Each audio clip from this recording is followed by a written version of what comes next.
On Discovery Now, Space Week boldly goes forward, investigating the science of Star Trek. And liftoff. Houston now control. This is a deep way to travel.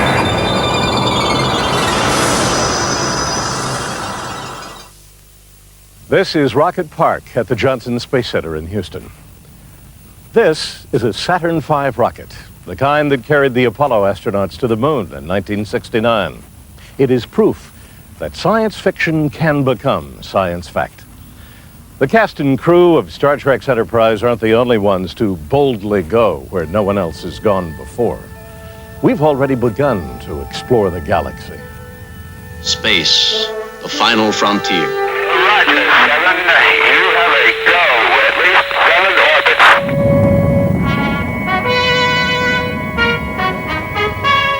20 feet down, 2.5. Picking up some dust. Yeah, read you loud and clear. How's it going? Roger, the EVA is progressing beautifully. They're setting up the flag now.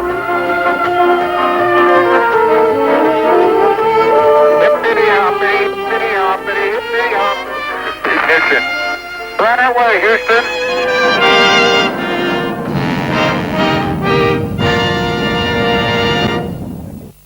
Science fiction very often leads the way to science fact. Like going to the moon, for example. Somebody was writing about that 100 years ago. We choose to go to the moon in this decade and do the other things, not because they are easy, but because they are hard. I wonder if John F. Kennedy would have been in a position to say that had it not been for the science fiction writers 60, 80, 100 years before suggesting that as an idea. If someone hadn't dreamed that, would the scientists have been able to come to him and say, we can actually do that?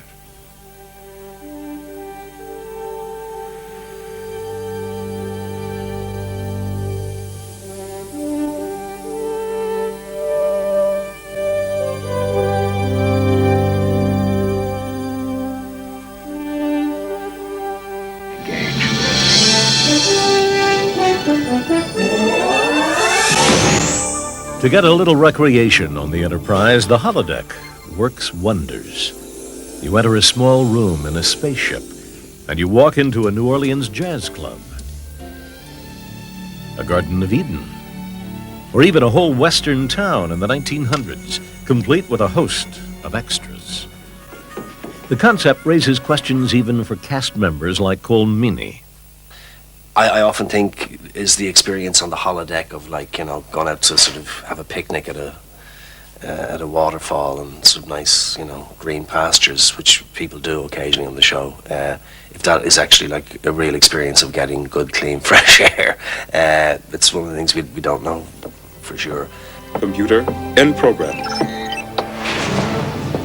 There may be a lot of questions about how the holodeck works, but they haven't stopped scientists from making it a virtual reality. We have a project under development now which is designed to generate something like a holodeck.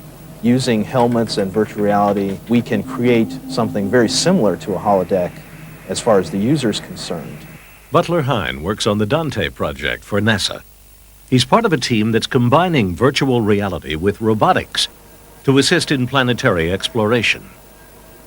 What you see here when you first start up is the walking robot Dante. You see it on an empty grid. Once I start walking the robot, I'm creating information in the terrain. Once it takes a laser scan from that purple scanner, the laser scan comes in as a terrain map. This is a map of where the rover's been. It's kind of like the holodeck where you see that yellow grid. The interesting thing about virtual reality is you notice that I can zoom in, look at the winch motor, pull myself up so that I'm looking at the sensor, or back away so I'm seeing the whole scene. I'm free to fly around in the scene however I want. The holodeck of the Enterprise with its yellow grid has had a surprising influence on the Dante project. Actually, that grid was not our original design. Our original design had a black and white checkerboard, kind of like a chessboard, and the robots would pop up on this.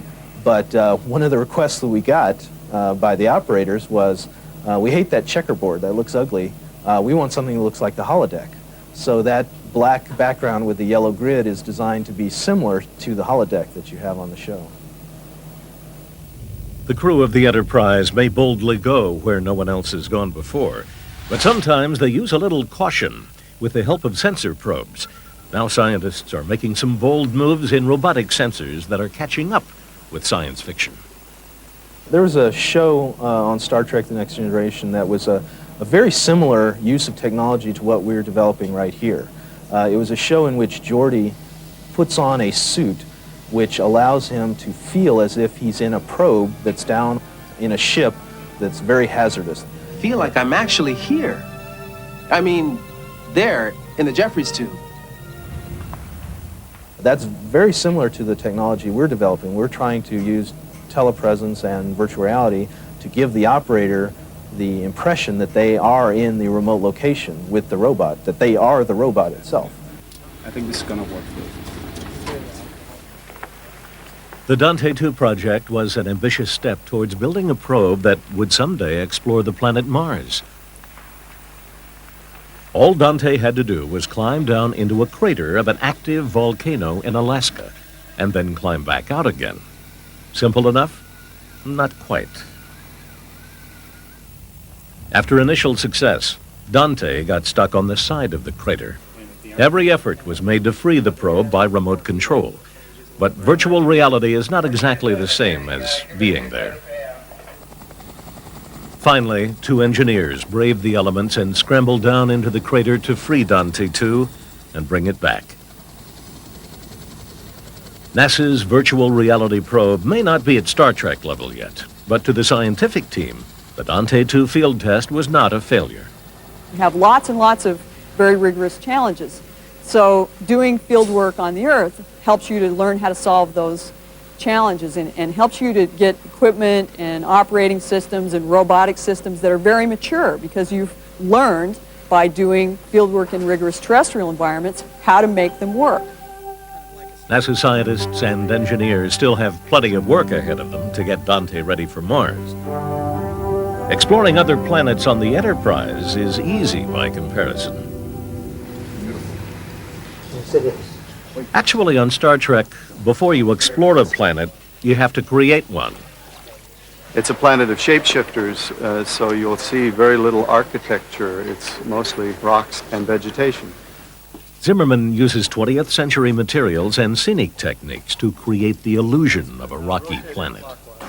We go out to a rock face in nature and take a rubber cast of a real rock, and then from that we shoot fiberglass and resin into the mold and create skins. And from the skins, the carpenters fabricate rocks like this.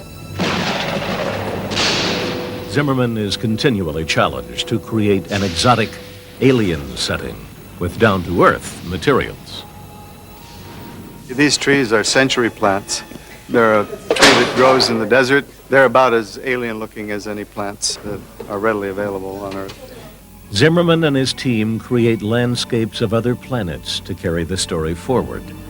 But why would NASA scientists simulate alien worlds? We built this to be a planetary surface terrain simulator, basically as a test bed for driving or operating robots that would operate on a planetary surface to just kind of get some sense of how well they'll go up a hill, how well they'll negotiate a boulder.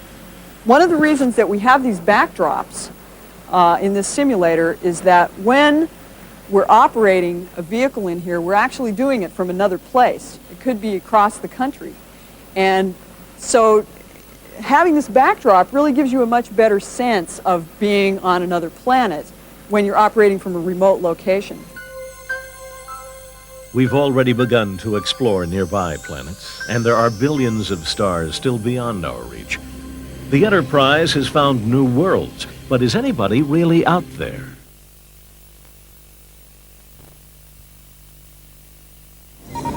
We are being hailed. All stop, Mr. Crusher. Open a channel. The crew of the Enterprise and Deep Space Nine routinely encounter alien life forms. Sometimes they're friendly. I want to tell you how happy I am to be assigned to the Enterprise. Sometimes a little pushy. Sometimes they're an eternal nuisance.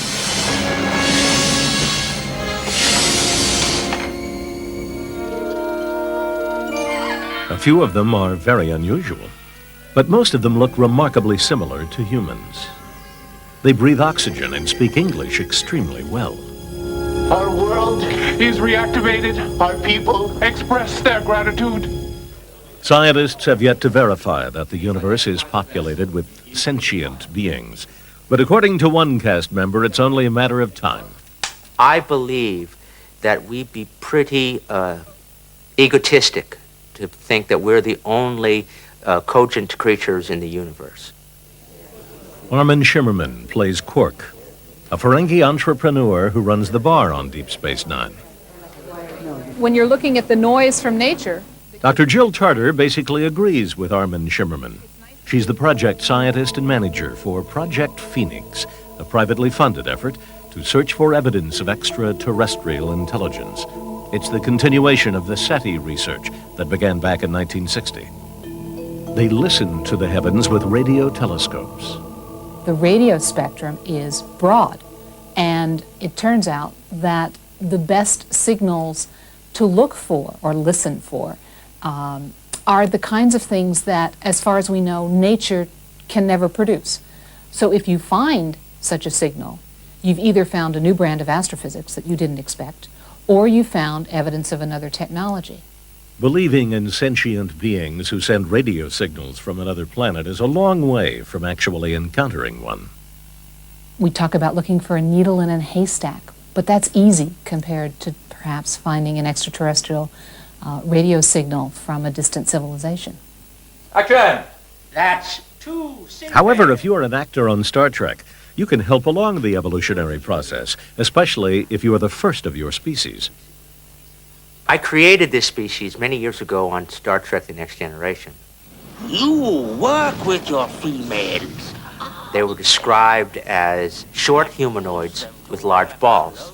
I imagine they were referring to the top of their head.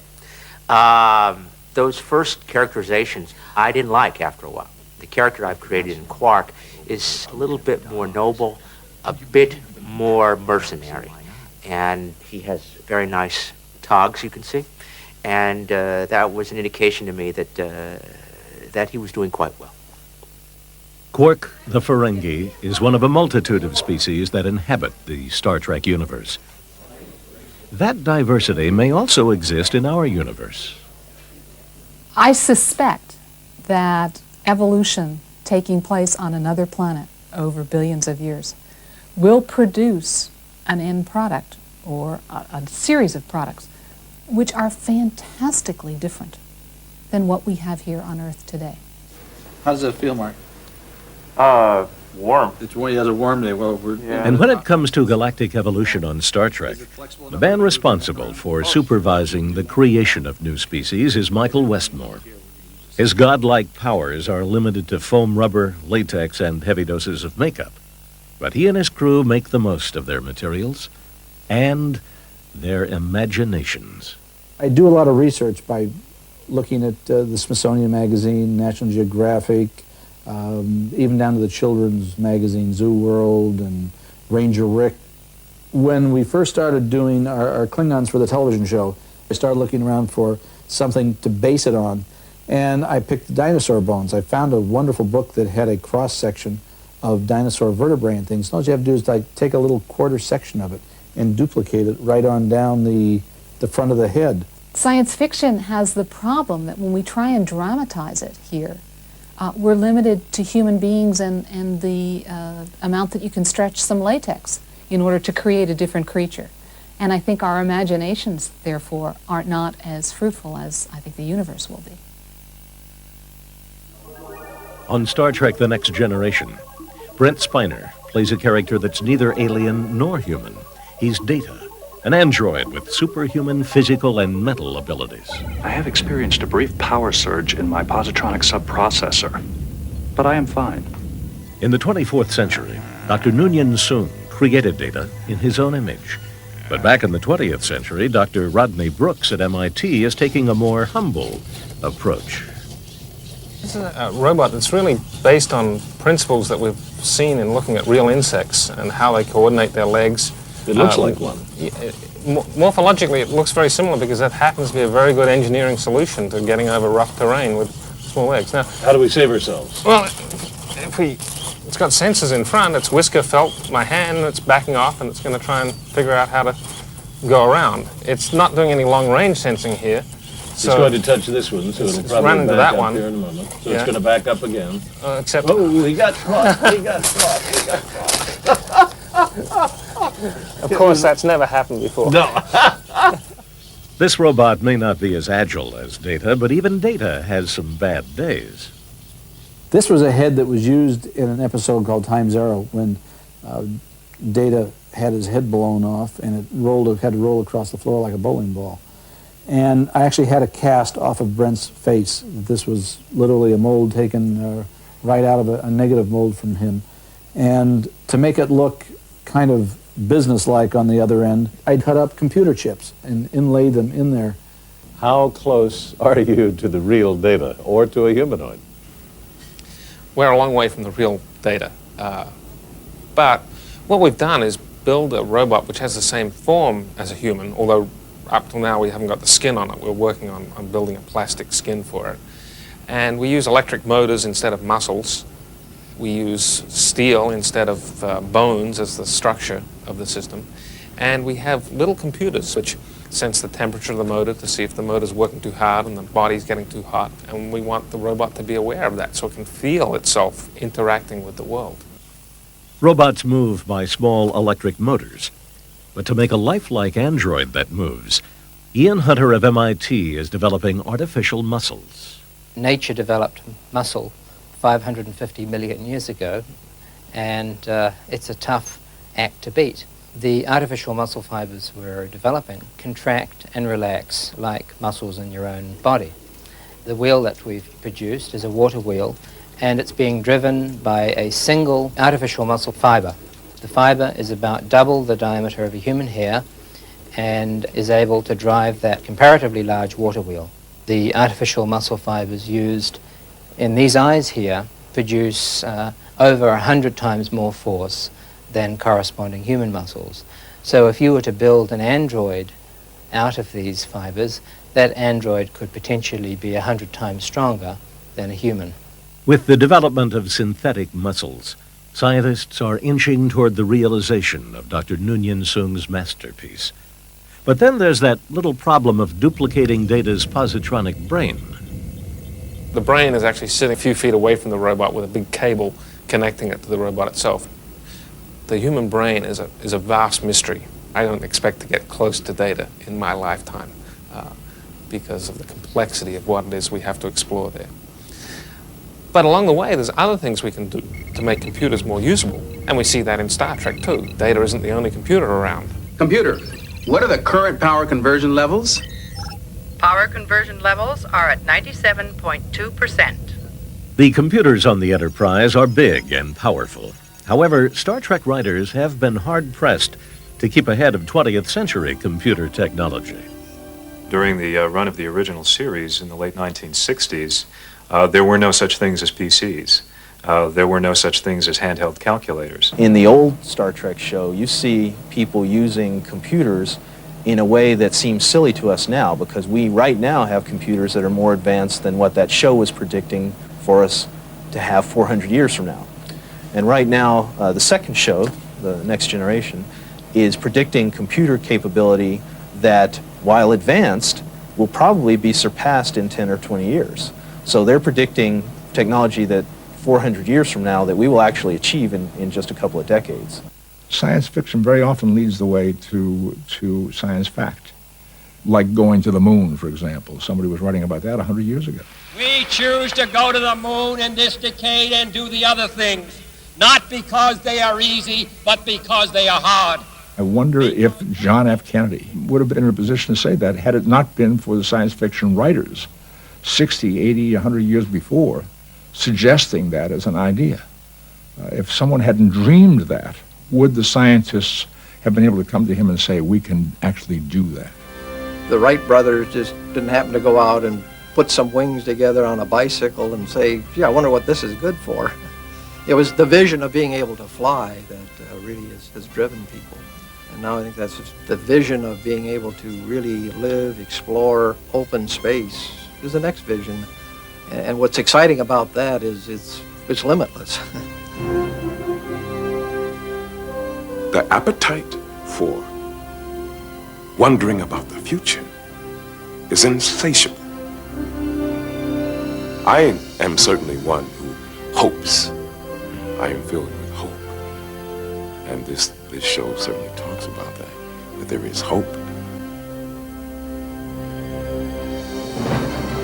Star Trek has created a future in which our children and their children will be the new explorers of tomorrow, with distant worlds to discover. It's a future where science and technology are the tools used for the good of humanity and those we encounter along the way.